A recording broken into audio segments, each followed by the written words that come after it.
Olá, eu sou Mariana Campos, sou medical coach, criei esse canal para falar de 4 pilares: saúde, bem-estar, qualidade de vida e autocuidado. E hoje o assunto é um assunto bastante sério aqui no Brasil, que impacta direta ou indiretamente muito a saúde das mulheres, a violência contra a mulher.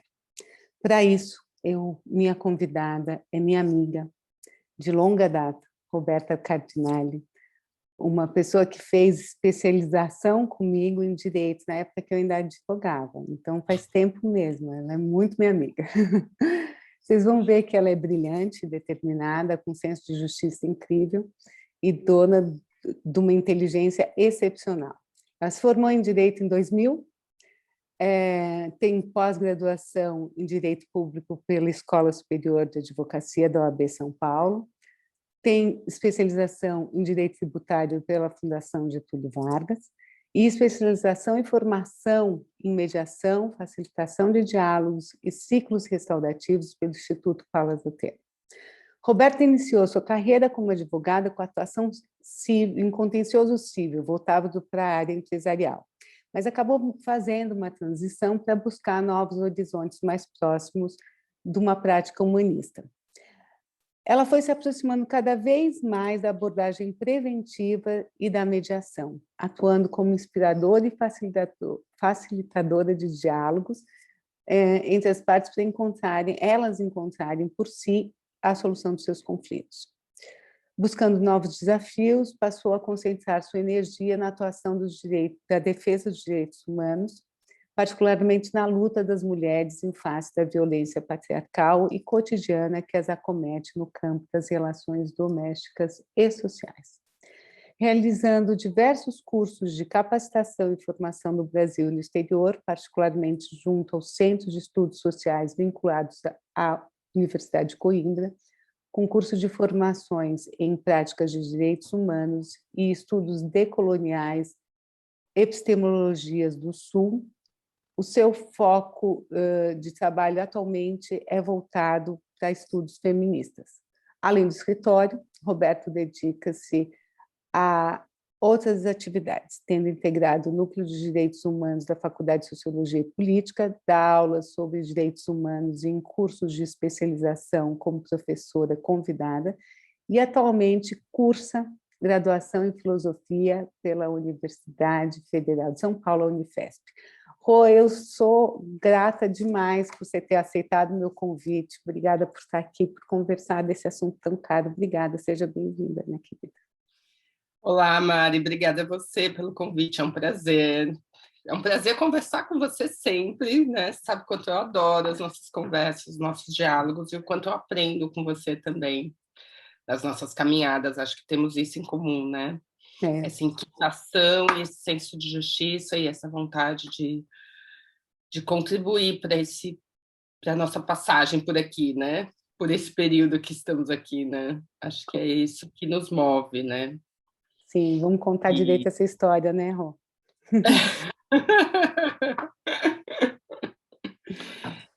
E realmente é um assunto de extrema importância cada dia mais, né? Eu me senti muito como se fosse um chamado mesmo, né? Como se fosse acho que cursar direito era uma vontade de fazer diferença no mundo, sempre foi. Né? Acho que lá, quando a gente escolhe direito, eu pelo menos escolhi com essa intenção, né? Eu sempre disse, eu sempre queria, sempre estive voltada para os estudos das ciências humanas, mas eu acreditava que fazer do direito me daria as ferramentas, os instrumentos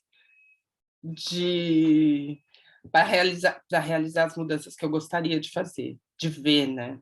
Um senso de justiça muito apurado. E comecei realmente atuando, a vida vai te levando, né? Você termina a faculdade, enfim, acabei caindo no campo de direito empresarial, né? Você tem lá começando a trabalhar, é o que vai te dar mais retorno, mais aprendizado, foram as oportunidades que surgiram. mas no decorrer da vida isso foi se tornando impossível, né? Era impossível a impessoalidade, era impossível a distância das pessoas, porque é isso, eu acho que é essa contribuição que eu tenho que dar ao mundo, sabe? Ajudar o que eu posso, quem está à minha volta. E não tem uma mulher que não seja vítima de abuso ou de violência. Sim. O sistema que vivemos, a realidade que vivemos, como fomos criados, né? Como estamos estruturados como sociedade, a consequência é a violência. É uma das características dessa sociedade que nós vivemos. E se hoje a gente enfrenta uma pandemia por vírus, na verdade, tem uma outra pandemia que está aí há séculos, que é a violência contra as mulheres. Sim. Que acomete mulheres não só aqui, você sai, você faz, como, né? Já tive a oportunidade de estar em centros de estudos em outros países, em outros lugares, e a preocupação é a mesma, né? Em países como França, como Portugal, como Estados Unidos, a violência contra a mulher na Rússia, eu estive na Rússia, é um dos maiores problemas hoje na Rússia, e sempre foi de séculos, é a violência contra as mulheres. No Oriente Médio, na África, em todo, é uma questão global. Então, é uma pandemia que vivemos há séculos. Há séculos. E que acomete as mulheres e, consequentemente, as crianças, os filhos, a sociedade, né? Sim. É um tema de uma urgência que temos que falar e falar e falar e retocar a todo momento. Com certeza. Porque a única vacina que nós temos é a informação. É, exatamente, desmistificar, né? Porque tem tanto silêncio, né, Rô? Eu acho que é uma violência que causa muito silêncio, né? Ela é muito silenciosa, assim. Apesar de ela ser muito numerosa, a gente se escuta pouco, as pessoas admitem pouco, né? Por questões morais, por questões éticas, por questões sociais, por vergonha, por culpa. É uma loucura, né? É o pacto de silenciamento cotidiano, né? Que convive com um outro pacto, que é o pacto da masculinidade. São os pactos silenciosos. Que loucura, né? E Rô, me diz, como é que a gente reconhece a violência?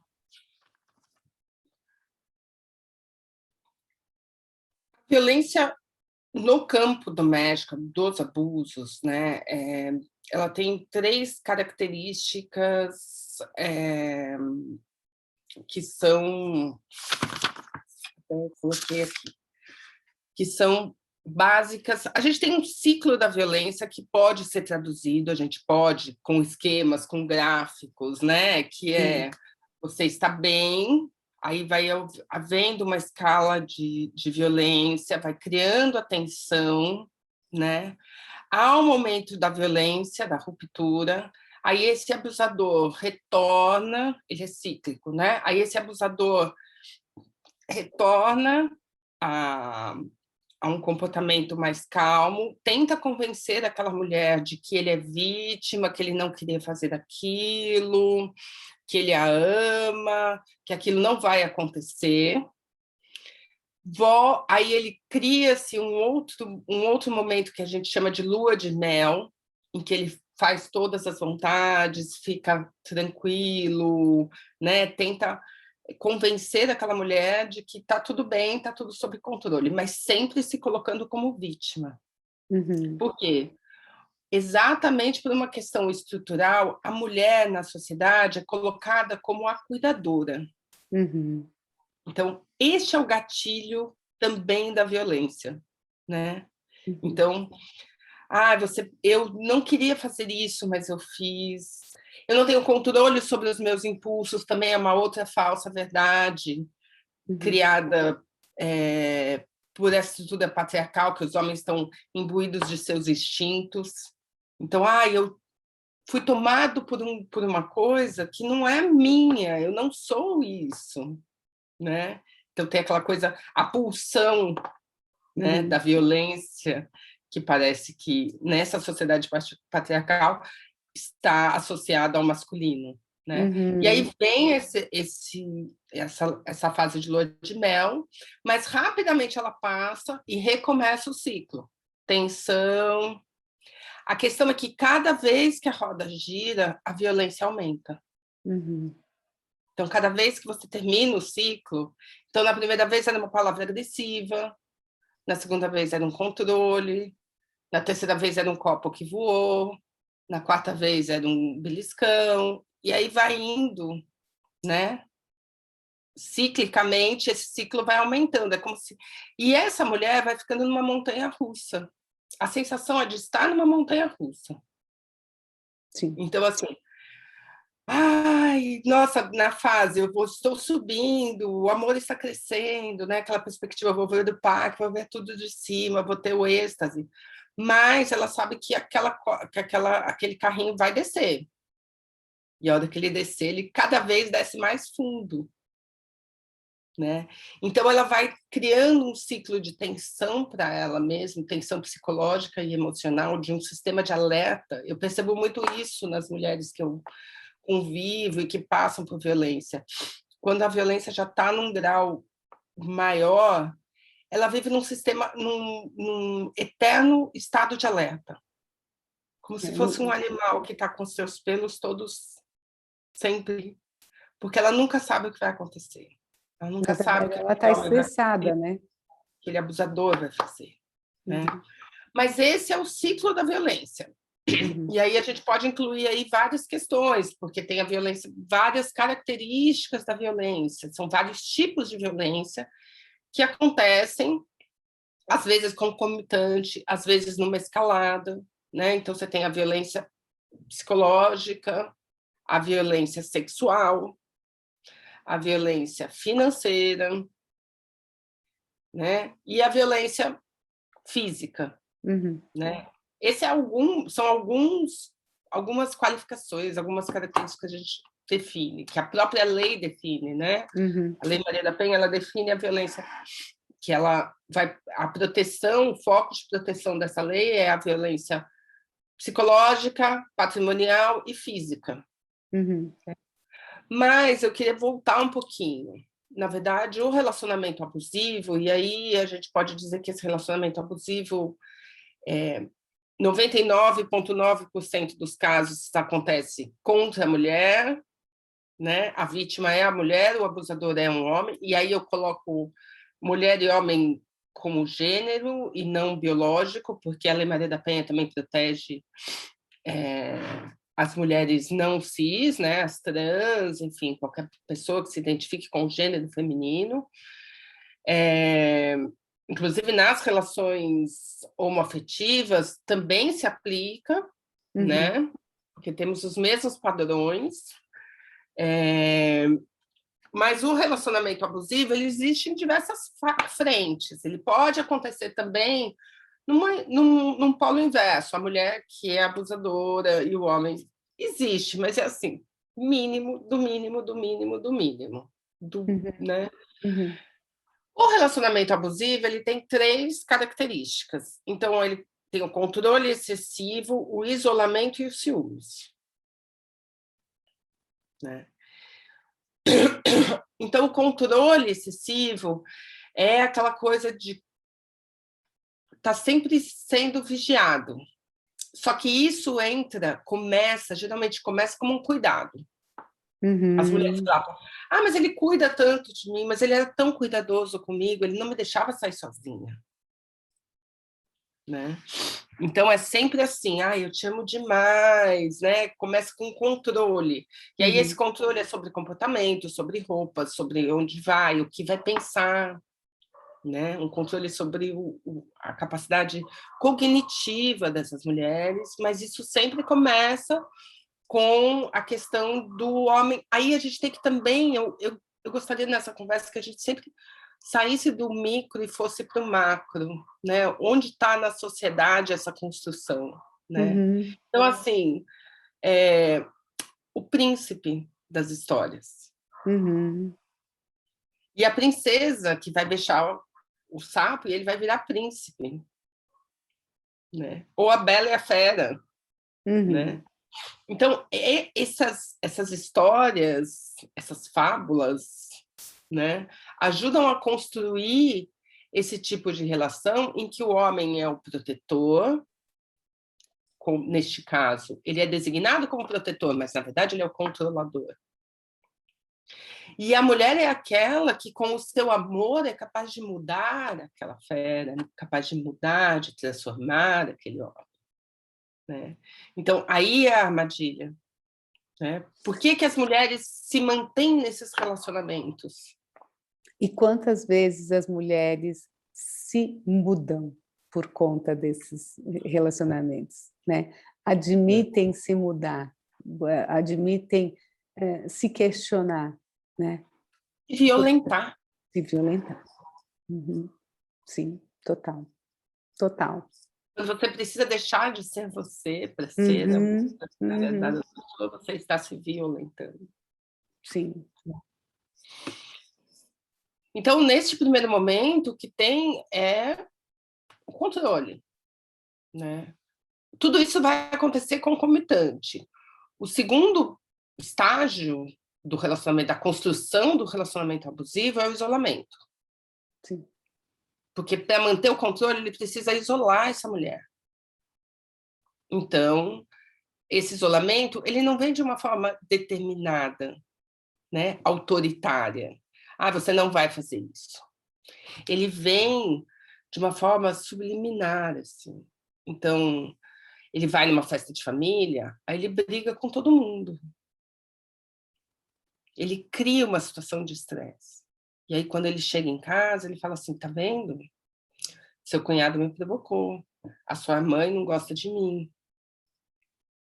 A sua amiga está dando em cima de mim. Ela não é tão sua amiga. Preste atenção.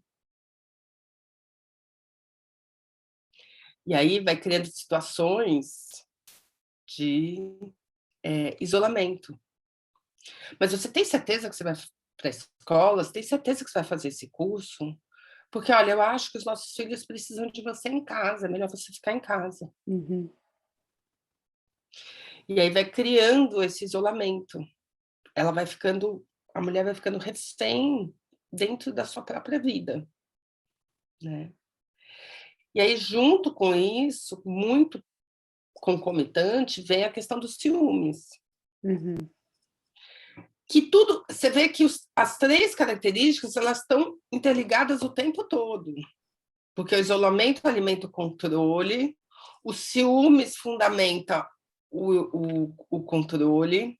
Uhum. Então, são três características que vão acontecendo concomitante. E essa mulher vai ficando cada vez mais isolada, cada vez mais sem autonomia, porque é isso que vai acontecendo. A violência, muito frequentemente, vem ligada a uma depreciação moral, então a perda da sua autoestima, a perda da sua capacidade, porque a mulher, para se esconder, para se proteger dos ciúmes daquele homem, então, assim, ela deixa de usar as roupas que ela usava, ela deixa de passar uma maquiagem, ela deixa de...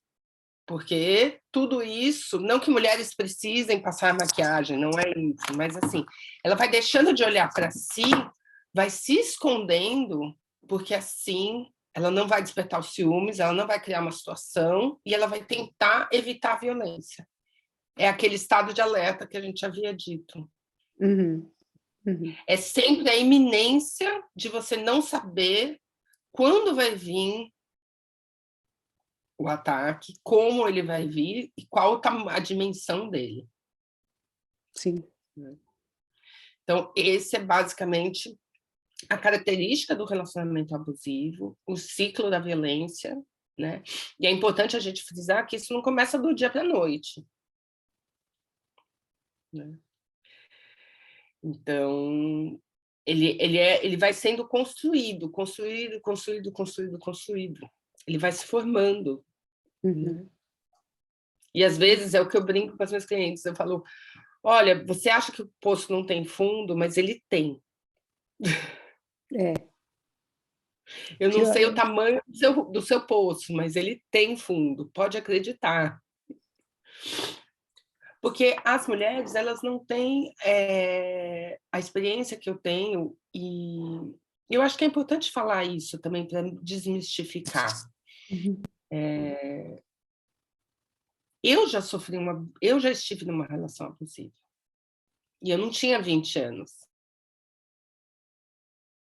35. é, E sem perceber, eu estava numa relação completamente abusiva, com todas essas características que eu acabei de descrever. Apesar de estudar, de trabalhar com isso, de estar o tempo todo próximo, você acaba entrando nesse tipo de dinâmica. Principalmente se você tem um histórico. Aí eu vou tocar num outro ponto, principalmente, por que a violência, por que se diz a violência estrutural? uhum, Porque ela é replicada nas nossas sim, casas, na nossa vida. sim, Eu venho de uma casa em que havia uma relação extremamente patriarcal, extremamente machista, e aquilo você vai como é que eu vou dizer a palavra? Você vai aprendendo no dia a que aquilo é dia normal, a né? achar que aquilo é normal, Né? achar que aquilo é cotidiano, Sim, né? Cotidiano você ser desrespeitada, cotidiano você não ter autonomia, você não ter voz, né? E o masculino sim. Então, a informação, a conscientização do que seja violência, né? E o trabalho com essas, por exemplo, o Ministério Público tem uma cartilha incrível, depois até posso mandar para você colocar o link, que é uma cartilha que para ele não toca na meninas e palavra violência. adolescentes, né? Exatamente, você Eu conhece? conheço, é É maravilhosa essa cartilha. incrível, é incrível, porque a única forma de mudar essa realidade é isso. É Né? tirar os homens desse lugar também, porque a Hum. masculinidade tóxica, para eles também são reféns de uma masculinidade tóxica. E quantas mães criam filhos nesse modelo, né?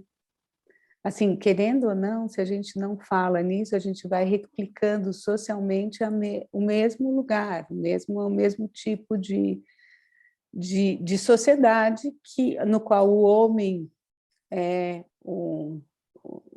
é o detentor da fala, o detentor do saber, e a mulher tem que ficar nesse lugar de cuidadosa e de se adaptando a esse querer masculino, né? Eu acho que tem isso. Né? Eu tenho percebido uma mudança muito importante nos processos que eu tenho acompanhado de divórcio e, né, no trabalho. Estando há 10 anos nessa área, você Uhum, vê uma mudança, eu estou percebendo uma mudança, que bom. né? Qual é a mudança? Talvez não seja tão bom, deixa eu contar que você vai talvez não ache tão... Não é boa? Ai, A já que mudança é merda. que Desculpa. cada vez mais as mulheres chegam na situação patrimonial inversa. Aquela verdade de que a mulher depende do homem, ela não se separa porque ela depende dele. Isso não é mais uma realidade. Na Uhum. verdade, isso nunca foi uma realidade, né? Porque Sim, as mulheres saíram para o mercado de trabalho em todas as classes sociais, né? Não é à toa que programas assistenciais pagam a a mulheres e não a mulher, homens, sim, porque é elas que que bancam gerenciam a a casa, casa. É. né? Mas o que eu tenho percebido é muitas mulheres chegam a mim com uma queixa ao contrário.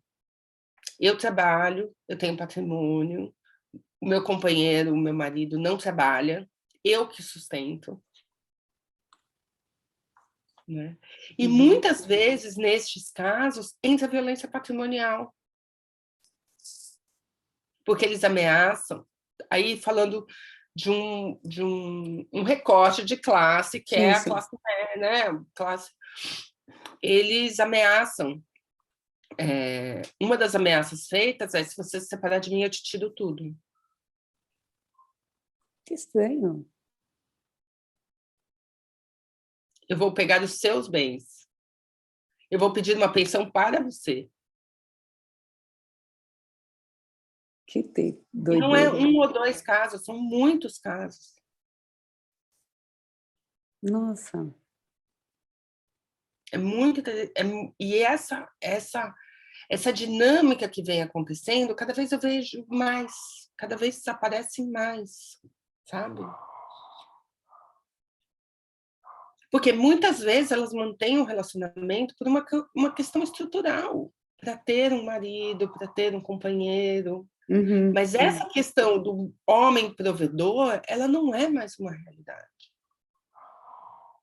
Com a ida da mulher para o mercado financeiro, mercado de trabalho, né, com a saída da mulher, isso não é mais uma realidade. Que coisa, né? Então, existe uma violência patrimonial inversa, é isso que você está me dizendo? Isso. Quando a Lei Maria da Penha fala proteger, eu já tive casos em que... Porque juridicamente, no contencioso, é muito difícil ainda, né? Nós temos toda a proteção, a Lei Maria da Penha é muito bem feita, né? Muito bem redigida, muito bem... Mas a efetividade da aplicação dela não se dá da mesma forma. Por quê? Porque nós temos um judiciário estruturalmente machista, todo o sistema de justiça ainda persiste, sobrevive num sistema dentro dessa sociedade que vivemos, uma sociedade patriarcal, machista, né? De que desacredita das mulheres, né? A gente viu o caso agora do DJ. Pois é. O caso do DJ... O que ele vem dizer, né? O que ele vem a público, como é que ele tem coragem de fazer um vídeo e fazer a defesa nesses termos? Porque essa é outra característica da relação abusiva, é colocar a mulher como louca. Louca, histérica, né? A mulher que fala, ela é louca, ela é histérica, ela é desequilibrada. Exato. Né? Ela está tentando suicídio. Mas essa é uma característica muito... Né? É importante dizer isso. Tem algumas frases no relacionamento abusivo que até converso com os meus clientes, enfim, com as mulheres que vêm até mim. Eu falo, olha, se você ouvir esta frase, e esta, e esta, e esta, é porque você está num relacionamento abusivo. Então, quais são as frases, Rô? Eu acho que isso é super importante. Uma é essa, você é louca. Eu te amo tanto e você não me dá valor. Sim. Essas são clássicas. Você não vê que eu cuido de você?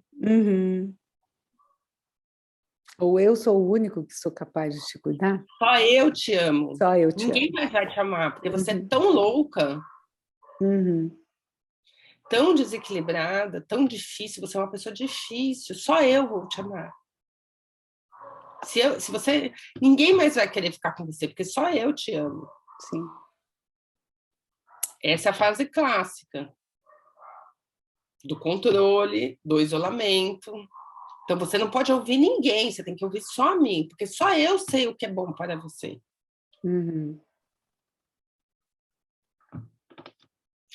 Você me forçou a fazer isso. Essa é uma frase clássica. Eu não queria. Olha o que você faz comigo, né? Olha o que você me faz fazer. Porque é muito comum, o mais comum é que as mulheres não tenham consciência de que elas estão numa relação abusiva.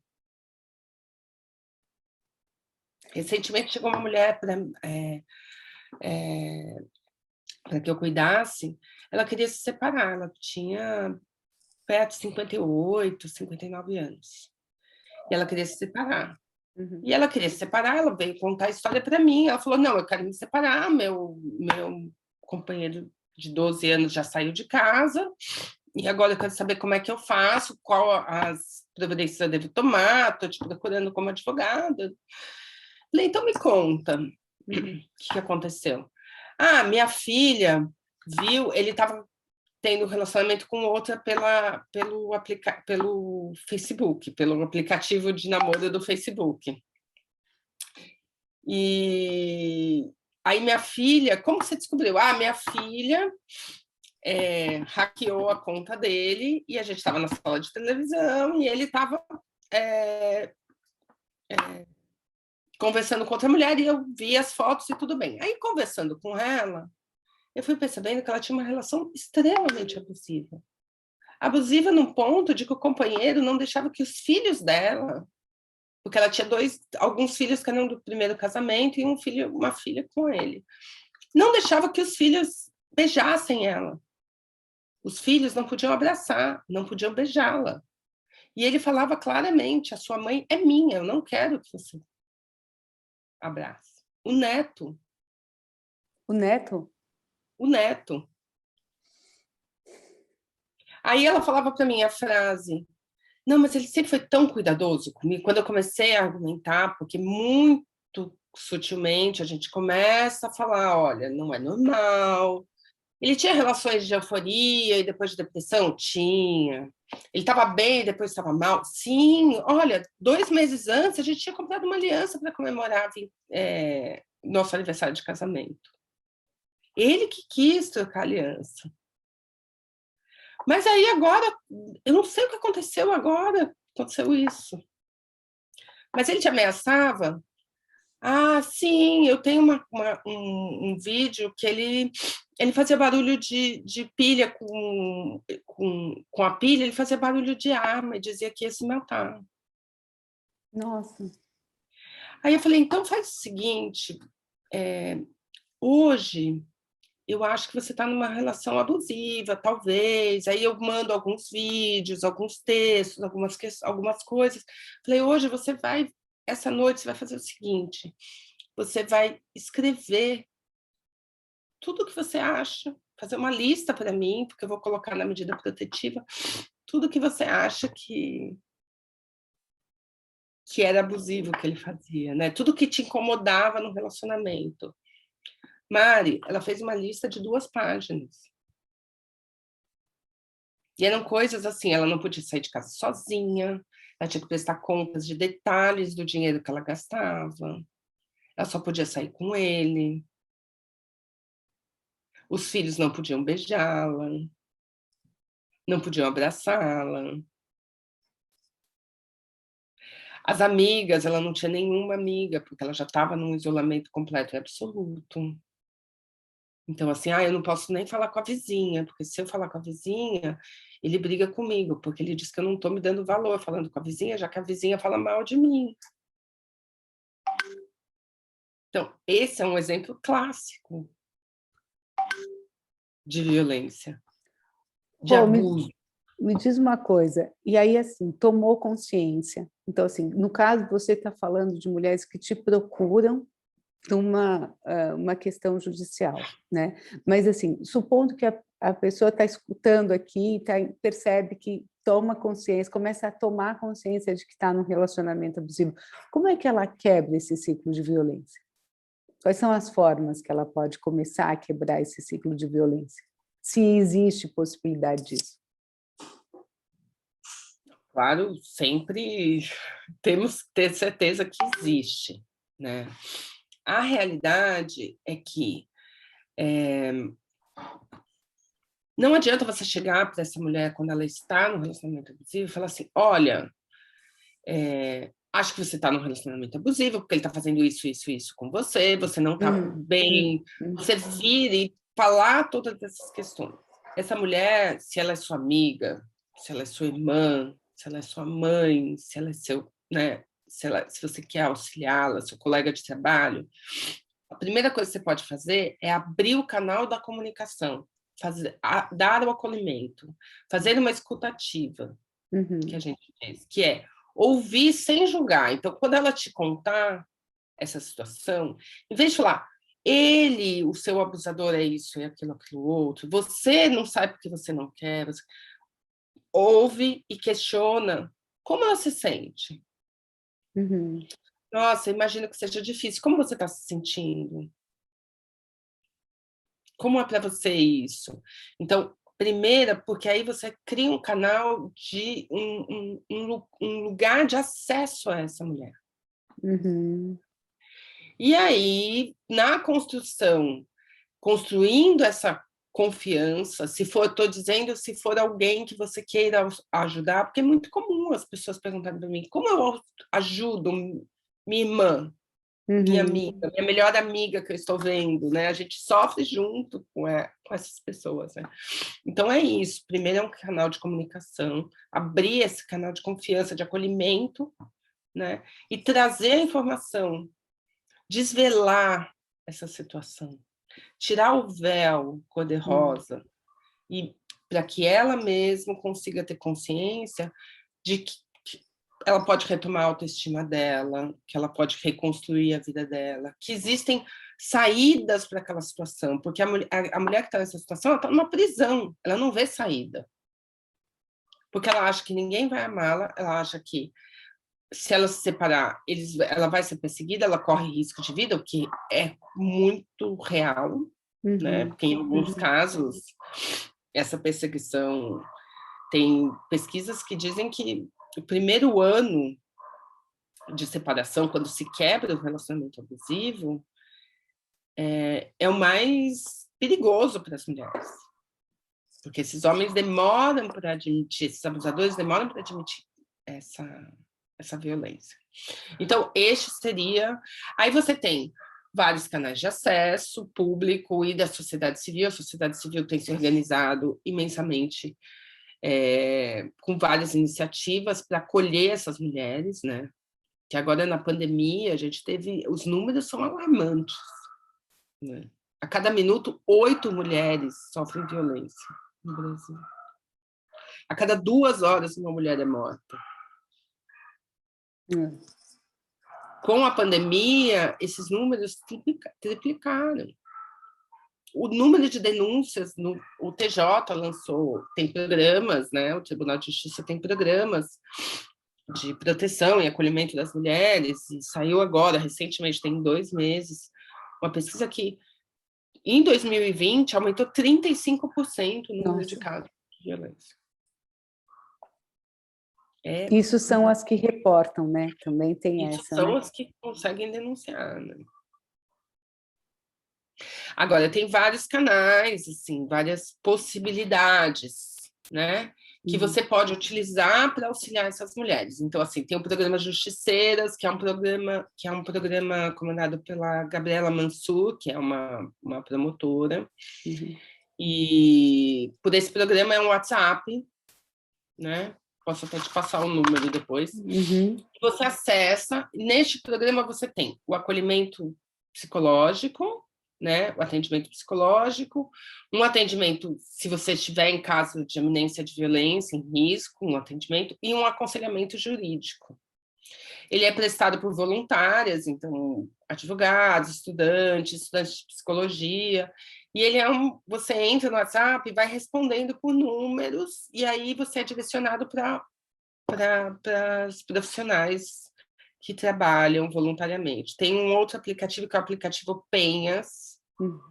Esse é um aplicativo muito interessante, que ele cumpre várias frentes, que é dar a informação, mostrar quais são os casos, né? Possibilitar o assessoramento, a assessoria jurídica, o acolhimento psicológico, né? Uma coisa que eu percebo que ainda estamos muito deficitários, ainda muito... Estou tentando... Peraí. Que eu acho que seria... Eu percebo e eu sinto falta disso, e temos conversado nos grupos que eu faço parte, que são os grupos coletivos de partilha. Né?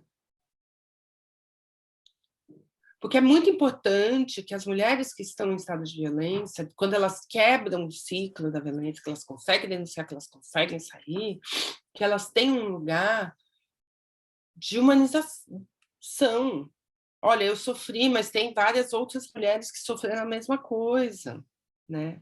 Até para que ela adquira consciência do que ela passou, se fortaleça para manter a decisão da quebra, né? Como a gente tem os ciclos do AA, né, do narcótico, aquela partilha, né, aquela terapia coletiva é muito importante. É restaurador, né?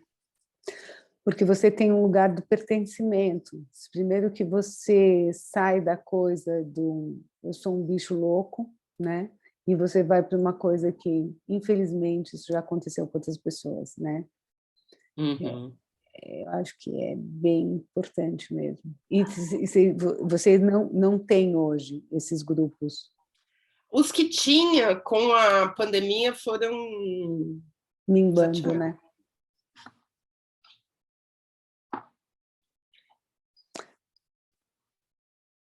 Roberta, fala. Fala. Você ia falar? Não, você tem os órgãos também, isso eu estou falando de iniciativas da sociedade civil, né? Você tem as casas de acolhimento, mantidas pela sociedade civil também, algumas iniciativas, e você tem o poder público, né? As iniciativas públicas, que são os CREAS, né? O Centro de Atendimento Social, as delegacias, mas aí numa questão de conscientização, acho que você teria o CREAS, né?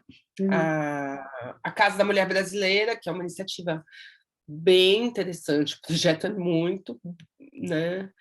É um projeto, o embrião dele veio no governo Lula, foi implementado no governo Dilma, ele é um programa federal, né? Mas qual é a ideia? Manter casas em que tem esse atendimento multidisciplinar. Então, que tenha um representante da Delegacia da Mulher, que tenha uma promotora, e a mulher vai a esse lugar e ali ela recebe todo o atendimento. Uhum. Né?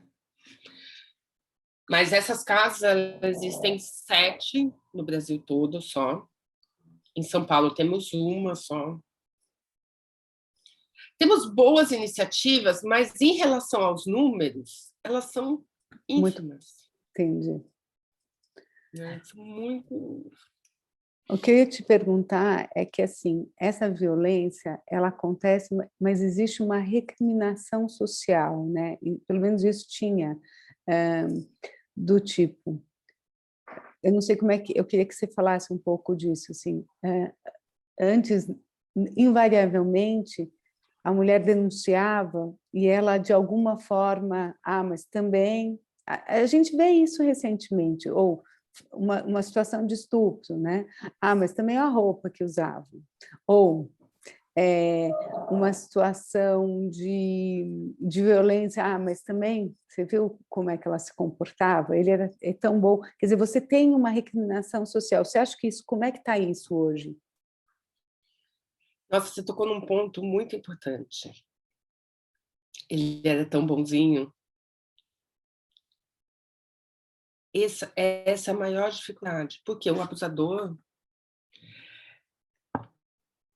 Recentemente, agora no Dia do Amigo, eu vi uma publicação que eu falei, ótima, todo mundo conhece uma mulher que foi abusada, mas ninguém conhece um abusador. É verdade. E é exatamente isso. Por quê? Porque quem é o abusador? Nós estamos falando aqui. Quem é esse homem? Ele não é uma pessoa violenta nas tratos sociais. Ele não é uma pessoa agressiva. Geralmente, ele é um ótimo pai de família. Ele é Socialmente, divertido uma socialmente, boa né? pessoa, ele é divertido, ele é sedutor. Uma das características principais dos homens é serem sedutores. Então, socialmente, eles... Então, assim, você tem um churrasco, né?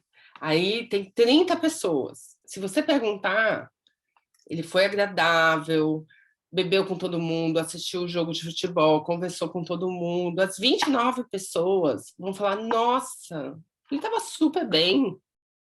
Quando a mulher, por exemplo, terminou o churrasco, ele já estava alcoolizado, ele começa a provocar essa mulher. Geralmente é assim, começa a provocar, vai, até chegar na violência. Aí, quando essa mulher vai relatar, olha, para os amigos, naquele dia eu sofri uma violência, você fala, não, mas imagina, ele estava tão bem, ele é tão calmo, A ele é gente tão riu acessível, tanto com ele aquele dia. riu tanto, ele é tão divertido. Então, quer dizer, ele tem 29, ele tem 28 testemunhas a favor dele. Uhum. Ela não tem ninguém, porque a violência doméstica ela acontece dentro de casa, ela não tem testemunha. No máximo, os filhos, que são a extensão dessa violência, muitas vezes, né? Mas essa é uma questão muito importante. Uhum. Esse abusador, ele socialmente, ele é visto como uma pessoa muito legal. Tanto que quando as mulheres rompem o ciclo da violência, geralmente ela não tem apoio da própria família. Mas você vai fazer isso? Ele é tão bom para você. A maioria dos casos é assim. Mas você vai ficar sozinha com seus filhos? Não, pensa bem. Né? A não ser casos extremos, de violências extremas, porque tem esses casos em que a violência física num tal grau que a mulher, por exemplo, começa a andar só de mangas compridas, as pessoas começam a perceber as marcas da violência. Mas isso, dentro de um recorte de violência, a gente está falando aí 10%, 5%. A maioria é uma violência psicológica, é uma violência patrimonial, é uma violência física que não deixa marcas, porque a ameaça é a ameaça da faca. Né? Então, aí, socialmente, a gente tem esta questão, né? De que não é reconhecido, as pessoas não reconhecem. Outra questão é que se falou muito esses últimos dias, né, por causa do caso do DJ, em relação de marido e mulher, se mete a colher sim. Uhum. Se você está em casa, no seu trabalho, trabalhando de casa, né, executando seu trabalho de casa agora, no momento de pandemia, e você ouve uma mulher gritando, você precisa ligar para 180 e denunciar. Uhum. Vamos fazer uma analogia. Se fosse uma criança, você está na rua, você escuta o seu vizinho, uma criança pedindo ajuda porque está apanhando. Você não vai lá defender? Uhum. Por que você não deveria defender ou empreender esforços para defender uma mulher? Por que não, né? Basta de violência, né, Rô? Chega. Chega, né? Bom, gente, vocês viram, né, que aqui tem assunto para ficar mais do que uma entrevista só. É muito assunto, né, Rô? Queria te agradecer. É muito. Eu vou deixar todos os teus contatos e todos os contatos que você mencionou aqui na descrição da entrevista. E vou colocar o teu contato também para as pessoas que queiram conversar com você, tá bom? Obrigada, Eu minha acho amiga. importante colocar esses canais, né? Desde casas de acolhimento até programas públicos e esses aplicativos, né? E possibilidades de defesa, né? De pedir ajuda, né? Eu vi no Instagram. A informação é a nossa melhor vacina contra essa pandemia que acomete as mulheres. Com certeza. E eu vi no Instagram eu acho que é bem antigo, era a Regina Casé, ela estava em Pernambuco, que teve uma manifestação de mulheres com violência, que era um apito. Se você escutar alguma mulher sofrendo violência, apita, né? E o barulho era ensurdecedor, né? Uma das estratégias que a gente usa, que a gente utiliza, é ter esses aplicativos já tem, que é botão de pânico, porque você não pode pegar o celular e mandar uma mensagem. E você combinar códigos de mensagem com pessoas próximas a você. Quando você já está num grau em que a mulher, você já tem essa essa confiança dessa mulher, você combina códigos. Então, se eu mandar uma carinha, um meme assim, se eu mandar uma palavra, você sabe que eu estou em risco. Então, venha me ajudar. Outra questão que a gente não falou, que eu queria falar rapidamente, é que, assim, depois que se cessa o abuso, é muito importante que essa mulher tenha um atendimento. Que, na maioria das vezes, ela passa por um estresse pós-traumático, ela desenvolve síndrome do pânico. Tem várias questões que precisam ser tratadas, é o que eu sempre falo. A gente não resolve com a medida protetiva. A gente não resolve com o judiciário. Tem que ser um atendimento multidisciplinar. Essa mulher precisa de um atendimento psicológico, precisa de programas de assistência social. Senão, não é possível a gente interromper, não é possível a gente auxiliar. A medida protetiva é um grão de areia. É porque isso impacta diretamente na saúde, né? Exatamente. A dimensão do dano da violência doméstica e das relações abusivas é muito maior do que se pode resolver com uma simples liminar. Né? A gente precisa pensar sobre isso, seriamente. Né? Como criar esses sistemas de apoio mesmo. E saber que depois que ela saiu de casa, a coisa não termina. Depois que a relação terminou, que ela se separou fisicamente, é só o meio do caminho de uma trajetória que ela vai ter que seguir. Não é ali que está o fim. A gente precisa estar próximo, né? E aí contar com essa rede de apoio é muito importante. Mas é isso. Mas, como sempre, as nossas conversas duram horas, né? Sim, sim. E sempre é bom, né? Que me move muito, né? Pessoalmente. Bom, gente, como eu falei, eu estou diante da minha amiga brilhante. Muita gratidão, Roberta. Love, love, love você. Gente, espero que vocês tenham gostado. Esse trabalho lindo que você está fazendo, isso é muito importante. Beijo. Desmistificar, informar. Tá bom? Um beijo. Fica com Deus. Tchau, tchau.